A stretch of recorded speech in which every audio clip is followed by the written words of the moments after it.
Paris qui reprend 10 points d'avance sur Marseille. Mais mauvais match quand même du Paris Saint-Germain ce soir. Oui, moi j'ai pas été emballé par ce qu'a proposé le PSG. Déjà, j'ai pas trop compris la composition d'équipe. On en parlait un peu avec Roland Courbis là-haut, avec les trois gauchers dans la défense à 3, Zahir Emery piston, avec Nuno Mendes de l'autre côté. Moi j'ai vu une équipe du PSG empruntée où, comme on l'a dit cette semaine, sans Hakimi et sans Dembélé, il manque vraiment de création, de mouvement, de vitesse dans cette équipe. On a eu un Désiré Doué qui est passé complètement à côté. On a eu un Bradley Barcola qui fait une passe D, un but, sans être vraiment extraordinaire. Un Lee Kangin qui m'exaspère de plus en plus. Et on a une équipe lensoise qui, comme souvent à Bollaert, a mis du rythme, a mis du cœur, mais dans la réalisation technique, ils sont beaucoup trop loin des équipes du haut, quoi. Et ça s'est encore vu. Du côté du PSG, on a eu un Donnarumma, Dr Jekyll et Mr Hyde, parce qu'il est sur la photo de famille du but. Et même, il y a un but hors jeu refusé, là, où il prend but, premier poteau, où on se dit, bon, Donnarumma, il a encore une fois... Il est encore une fois fautif, mais sur la fin de match, il a répondu présent parce qu'il a une grosse parade sur Gradit et une dernière aussi sur un centre à 2-1. Voilà, un PSG qui gagne. Mais en fait, moi, le propos du soir, au-delà du Paris Saint-Germain, c'est sur le championnat, quoi. C'est que moi, ça me déprime de voir une équipe du PSG qui joue à cloche-pied, sans ses deux meilleurs joueurs. Dembélé et Hakimi, sans Kvara qui va arriver là sur le prochain match contre Reims, sans Marquinhos, son meilleur défenseur. Et cette équipe-là est capable de gagner chez le 6e ou le 7e de Ligue 1 et être à 15 points de Monaco. Donc c'est fou, hein, et on va se poser la question de est-ce que le PSG va perdre un match cette saison en Ligue 1. Non mais moi ça me déprime, c'est déprimant pour notre championnat. C'est bien que le PSG soit là-haut, c'est très très bien. Moi ce que je veux voir du PSG, c'est ce qu'ils vont faire contre Manchester City, surtout la semaine prochaine. Mais de voir un PSG comme ça où il y a plein d'individualités qui passent à côté, être capable de gagner comme ça sur 2-3 coups, moi ça me déprime. Ouais, et c'est vrai que Walid le dit, Flo. S'ils perdent pas aujourd'hui contre Lens, quand est-ce qu'ils vont perdre ? En fait, quand est-ce qu'ils vont perdre sur les prochaines semaines ? C'est vrai que sans Hakimi, sans Dembélé, il n'y a pas grand-chose à Paris. Ouais, mais en fait, le vrai débat est Walid entre dedans, mais à mon avis, par la mauvaise porte, c'est-à-dire que tu dis s'ils perdent pas contre Lens, bah oui, mais Lens n'est pas non plus une équipe cette année géniale. Oui, la vérité, et où tu as raison sur la Ligue 1. Je ne vais pas en vouloir à Luis Enrique ce soir, bien que ces changements... J'ai pas trop compris sa compo, moi. Non, mais bien sûr, que j'allais y venir, bien que sa compo, effectivement, induise ce résultat, parce qu'à force tu remontes Nuno Mendes pour donner du temps de jeu à Lucas Hernandez, tu veux donner du temps de jeu à Beraldo, donc tu changes ta charnière, tu mets pas Kimi pour reposer, tu mets pas Dembélé, tes meilleurs joueurs. Bon, on a compris, au bout d'un moment, ça va pas marcher, parce que tout bon joueur qu'il soit, c'est compliqué de s'adapter. Après, Dembélé avait un virus et Hakimi était un peu blessé. Le drame, c'est que Monaco, Marseille, Lille, enfin tous les gros de notre championnat Lyon n'ont pas fait le job contre le PSG pour l'obliger à mettre son équipe type ce soir parce qu'ils n'auraient que 4 points d'avance sur les suivants. C'est ça la réalité. Qu'est-ce que tu veux dire à Luis Enrique qui lui déjà a cette tendance-là à vouloir habituer ses mecs à Zahir Emery arrière droit, ça lui fera du bien parce que moi j'en ai besoin parfois arrière droit et je vais me donner du temps de jeu à Lucas Hernandez et tiens je remets mon petit Fabien Ruiz qui est pas très bon mais comme ça me fait du turnover en milieu. Effectivement cette équipe-là tourne boulet comme ça, c'est pas terrible, c'est pas bon. Mais lui, il s'en fout. Il a gagné et en plus, il peut le faire parce qu'ils ont pris plein de... Et donc, j'en veux à qui ? J'en veux à Marseille, le jour de Marseille PSG. J'en veux à Monaco qui a été nul, j'exagère, qui n'a pas été bon et suffisamment sur le match de championnat et même d'ailleurs au Trophée des Champions. Et donc, à la fin, qu'est-ce qu'il fait ce soir ? Et en plus, il gagne. Qu'est-ce qu'il fait, Luis Enrique ? Il dit oui, je vais faire tourner. Je vais faire tourner parce que j'ai 2-3 idées en tête. Alors après, on peut discuter de cette façon de faire. C'est pas très grave. Ahmed est là au 32-16, supporter du Paris Saint-Germain. Salut Ahmed, bienvenue dans l'After. Bonsoir messieurs, merci de la parole. Bon, Ahmed, toi, t'as pas kiffé la compo de Luis Enrique, par exemple ? Non, j'en peux plus. Je veux bien qu'on est au mois de janvier, il faut quand même qu'il ait à peu près les joueurs en qui il a confiance. Je veux bien faire tourner, mais quand tu mets des gabarits comme ça qui jouent à la baballe, qui tricotent, qui représentent aucun danger, première mi-temps, je crois qu'on a une frappe cadrée, c'est Ruiz. C'est lamentable. Je crois que le premier corner intervient à toute fin du match, pour le PSG. Ah oui, c'est pas. Alors, moi, j'aime bien Enrique, j'aime bien le fait qu'il donne de la confiance à tous les joueurs, j'aime bien qu'il soutienne Barcola parce qu'il a besoin, Barcola, d'être soutenu. Mais Lee, tu peux pas. T'as Ramos, arrête de nous casser la tête. On a compris, t'aimes pas les neufs, mais nous Ramos devant. Enfin, Ramos, moi j'ai fait un avis là-dessus. C'est vrai que Ramos aurait pu démarrer aujourd'hui vu la rotation qu'il a voulu faire. Bah, oui. Mais Ramos, quand il démarre, il a démarré 2-3 matchs là récemment. On a bien dormi la nuit. Hein. Oui, mais ça dérange toujours les défenseurs. Je t'ai pas dit que tu as remarqué, hein. Mais il va faire des espaces pour Barcola et Doué. Mais Lee, il ne sert à rien. Ah, Lee, il faut ouvrir le dossier. Ouais. Lee, pour reprendre un peu l'expression de Roland Courbis, c'est un faux bon joueur, Lee. Lee, en fait, il nous fait croire, il a le bon contrôle, la bonne conduite de balle, mais il touche 18 fois le ballon, il se passe rien, il n'y a pas de coup de rein, il n'y a pas de différence. Pourquoi il lui fait autant confiance, à votre avis?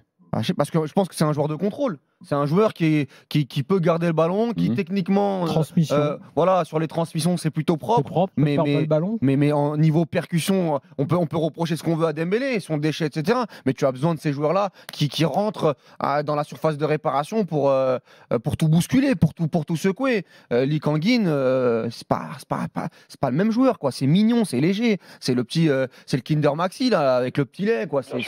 Non.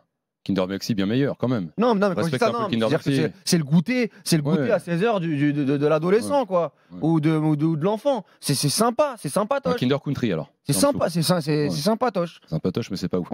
Non, mais le problème, les gars, ce soir. Je sais pas si vous avez vu aussi qu'il a essayé Barcola à droite. Sur la première mi-temps. Et moi, je suis persuadé que. Ça a déjà existé, ça. Oui, ça existait à Lyon, mais très rarement au PSG, hormis contre le Barça l'année dernière.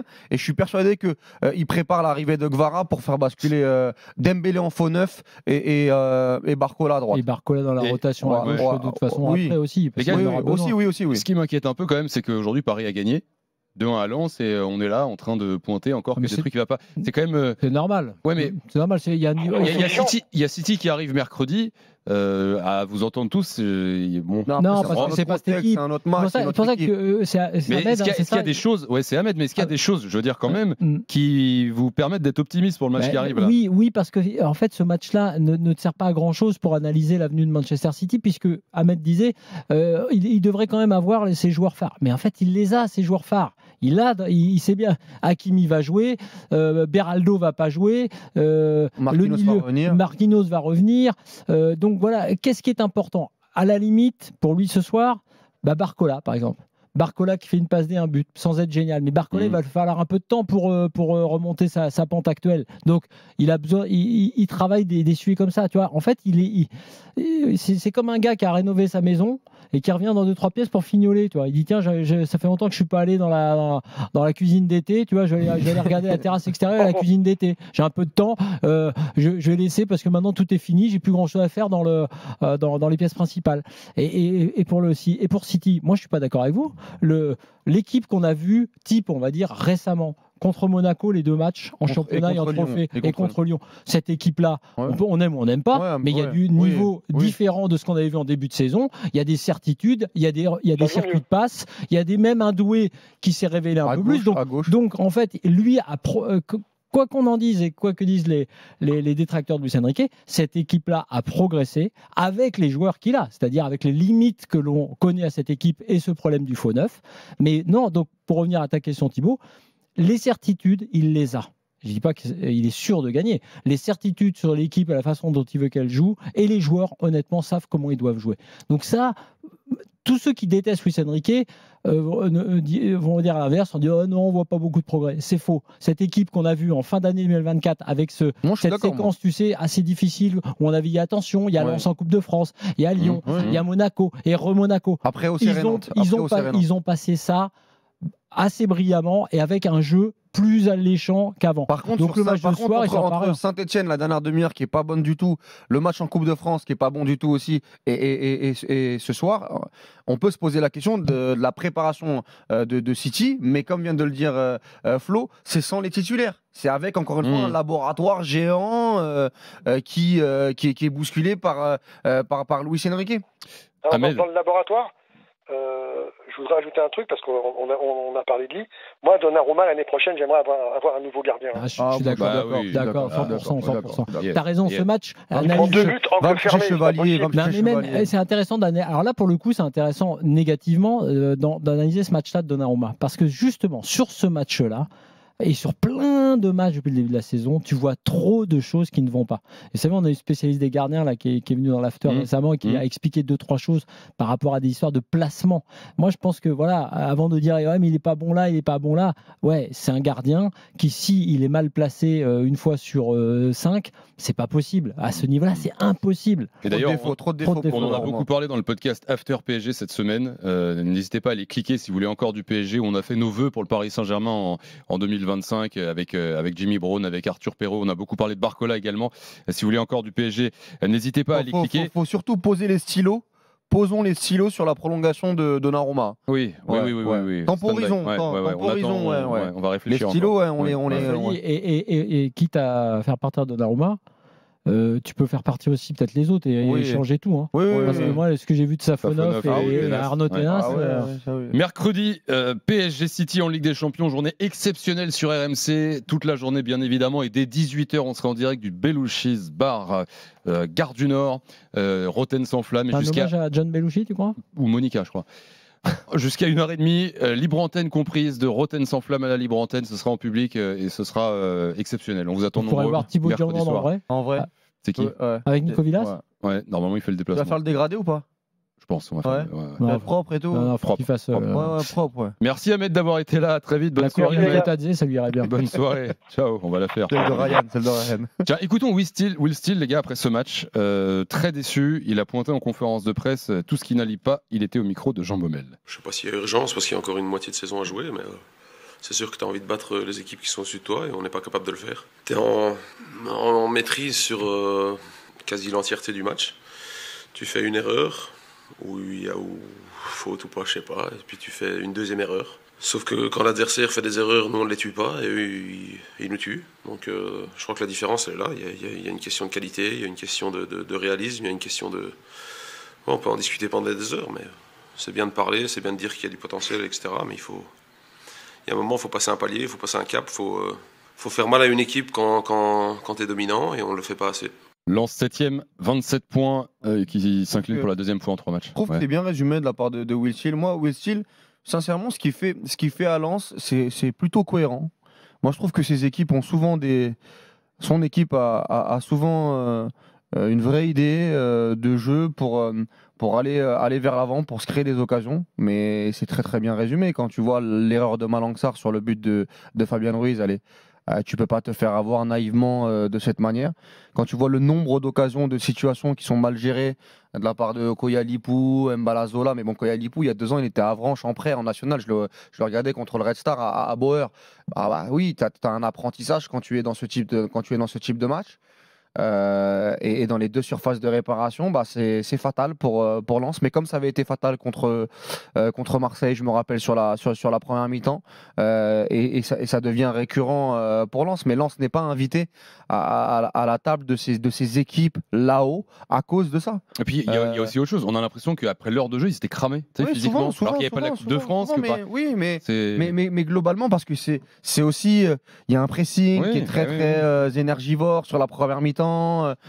Mais ils jouent pas les matchs petits bras à chaque fois. Là, encore une fois, ils attendent pas Paris Saint-Germain pour essayer d'exploser en contre. Non, je trouve qu'il y a des intentions, mais le problème, c'est que même face à une équipe remaniée du PSG, tu n'y arrives pas, quoi. Je pense que moi, je rejoins Walid sur Will Steele. Je trouve qu'il fait vraiment du bon boulot parce que je pense vraiment que l'équipe elle est plus limitée qu'il ne le pense lui-même. Parce que ce qu'il dit lui sur on les tue pas quand on a les temps, bah oui, tu les tues pas parce que t'as pas les attaquants pour les tuer. T'as plus les attaquants. Ils ont commencé la saison avec Wesley Saïd. Et ils y arrivent. Mzola, c'est quand même ce qu'il y a de mieux. Moi, ce que j'avais vu. Il pèse. Mais c'est pas un grand technicien. Tu as parlé effectivement de la nouvelle recrue. Bon, bah voilà, c'est pas un génie. Il était à Sofia, quoi. À Sofia l'année dernière. Donc en fait, moi, je trouve que. Bien sûr, il le regrette ce soir parce que ce PSG-là n'a pas été bon. Mais de toute façon, même dans d'autres matchs, ils ont fait beaucoup de nuls, par exemple, Lens. Donc, en revanche, je trouve que lui, il a de l'inventivité tactique. Il a su relancer des joueurs comme Thomasson. Je pense qu'il y a une raison, mais il avait trouvé une solution pour Fulgini, qui est reparti sur le banc, alors que mais qui avait fait un très bon match la semaine dernière. Et à chaque fois qu'il a joué cette année, parce qu'il lui donne une forme de liberté entre le milieu et l'attaque, il avait trouvé un positionnement qui, me semble-t-il, était assez efficace. Non, il y a du travail, Donc il y a des choses intéressantes. Et il y aura des... Mais devant, c'est dur. Il y aura peut-être un calendrier plus favorable pour Lens, que là, réception d'Angers la semaine prochaine, puis déplacement à Montpellier, déplacement à Nice et réception Strasbourg. Par contre, il y a un joueur qui décolle pas du tout, c'est Andy Diouf. Diouf, je reste vraiment sur ma fin. Après, il a 21 ans. Tiens, petite stat à vous donner. 100e match aujourd'hui pour Warren Zaïre-Emery avec le Paris Saint-Germain, 18 ans. 100e match déjà avec le PSG. C'est vrai que j'ai entendu ça en commentaire, j'étais choqué. Choqué. Choc-barre.